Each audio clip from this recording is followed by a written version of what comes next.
Right, I thought I would have a quick update. Hope everyone had a good Christmas and a good New Year, and I wish everyone all the best for 2022. What have I been doing? Well, I spent yesterday forgetting to film stuff I was doing, so I initially made this contraption, which is, it's going to go that way up, and it's going to be what the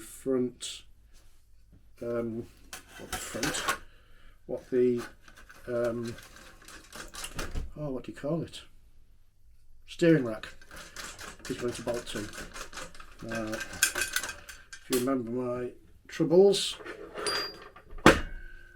making these little things,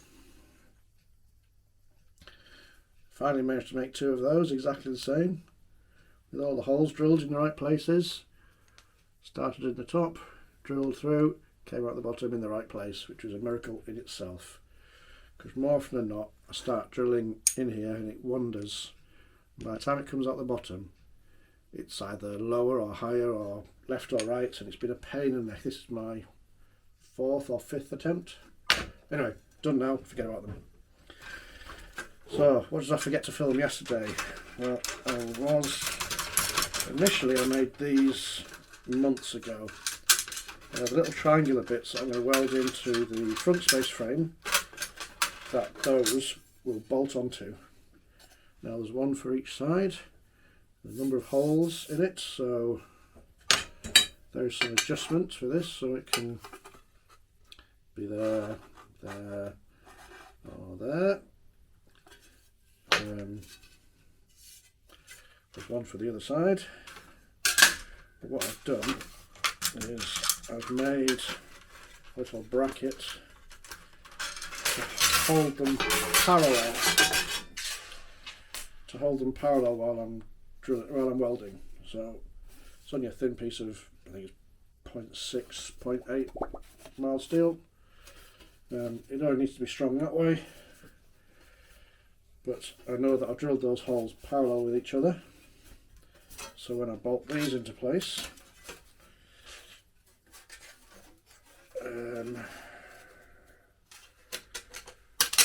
I know that the set of holes will be parallel, and that no matter what position I put them in, the steering rack holders, brackets, mounts, will be the same distance apart. And I should, hopefully, fingers crossed, be able to fit the steering rack in any position without any trouble. Fingers crossed. So, welded this onto here. Got to work quick because it's so cold. Fingers are starting to go numb already. See, this is where you need two pairs of nitrile gloves, because that keeps your hands toasty warm. Anyway, so it'll keep those two bits parallel. Obviously they're really finger tight, so there's a little tiny bit of movement from the tolerance. But once those are tightened and I've made sure they're all measured up, I can put that into the front space frame, tack weld it into place with this in place, and hopefully it'll hold them parallel.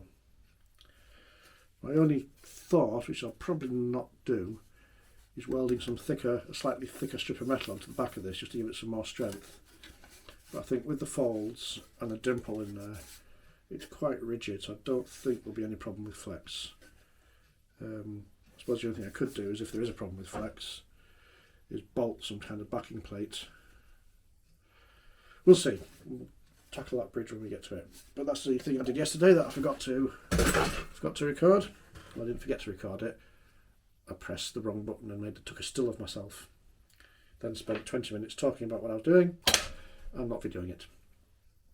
Also, I've been making these. You've seen these on my page. Started off life as just a block of aluminium. You can go back over here. I turned that into one of these. So drilled a hole in the middle, then I machined it to 70mm with my new snazzy rotary milling table, which works fantastically. I love it. I've also drilled and tapped the corners, and I've put a recess in there so that when I put the bolts in, the bolts are flush. I bought a length of 70mm, 5mm wall thickness aluminium tube, sent it away to the local engineers. They have put a thread on it for me, so it's an M70 by 1.5mm thread. I've machined that to go into there, so that fits in there nicely, holds in place, but I will weld it in place as well, obviously, and that will eventually look like that. Same thing, it's got the bolts in, they're all flush. That will go that way up on the back of the car for the rear suspension. Here's one of the springs. There'll be something that I have yet to produce that will screw onto here. That'll be the spring platform. Don't know what the proper name for it is. And obviously that'll sit on the back of the space frame, and I'll be able to adjust the height of this compared to the spring, so it will raise and lower the ride height of the car as required. I just need to make the steel opposite of this for this to bolt to, so I can then weld that to the car. That's that. The other thing I've done, I've made a quick adapter for the Porsche. Why can I never remember the name of this thing? Steering rack. This is a Monte Carlo steering column shaft that Pim kindly gave to me. I've cut it a lot shorter than it would be normally, and I have turned down the end, which will then fit into this piece of metal. I'll weld those two together. That will bolt onto there, and that will obviously, once that's in the car, that will point in the direction of the bulkhead, and the drive shaft will fit to it. This is the best solution I could find for a centre pinion steering column. There are some from these Japanese micro cars, but they're very thin, very small, and I don't think they'd be up to the job. There is a company, I forget the name of, makes a centre pinion rack, but it's quite short. For the price of it, you'd probably have to spend a lot of money making it longer. You might have some luck finding a Formula Ford or maybe some kind of race car centre pinion, but they're very expensive, the ones I found, or they're very short and stubby, so they're not up to the job. So yes, that's a Porsche. It's an old Porsche 911, and I think they're on the Porsche 914s as well. They're not expensive. You can pick them up for, I got that one for less than 100 quid on eBay. You can pick them, I think they're going now for, I think there's one on eBay now for about 180 quid. But compare that to the £700 I think for the other one I found. It's not a vast amount of money. Enough, but not undoable. Oh, and lastly, I've also made a heat shield for the old oil sump. Oil sump, it's not an oil sump at all. The dry sump reservoir. So that will weld onto that, and it's like a heat shield. Keeps the heat away from the oil. It's a bit rough and ready, it needs finishing, but it's getting there. It's 3mm alloy, so it's really hard to bend, so I had to put it in the metal brace and do lots of little bends to get the curve, but it's worked out okay.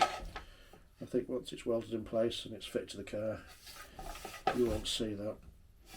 I will work it down a little bit and polish it up, and it should look better than it does currently. So that's that. This needs a lot of cleaning up. It's not brilliant, but considering it's the first thing I've ever aluminium welded, I'm not too displeased with it. It could be better, but it's currently airtight. Well, it's not anymore because I've got a hole in the side of it, but it was airtight and watertight, and hopefully it'll be perfect and up to the job. But we shall see. Fingers crossed, because the last thing I want to be doing is losing all the oil. the engine. But that will undergo many tests before I use it in battle. That's about it. I'm hoping to get more into this videoing. I know I say that every single time, but you know what it's like when you've got a job and family and kids and everything, and you get half an hour to go in the garage. The last thing I think about is videoing it. I always think, let's just get some work done. To be fair, I'll probably continue like that, and you'll get the odd video every now and then.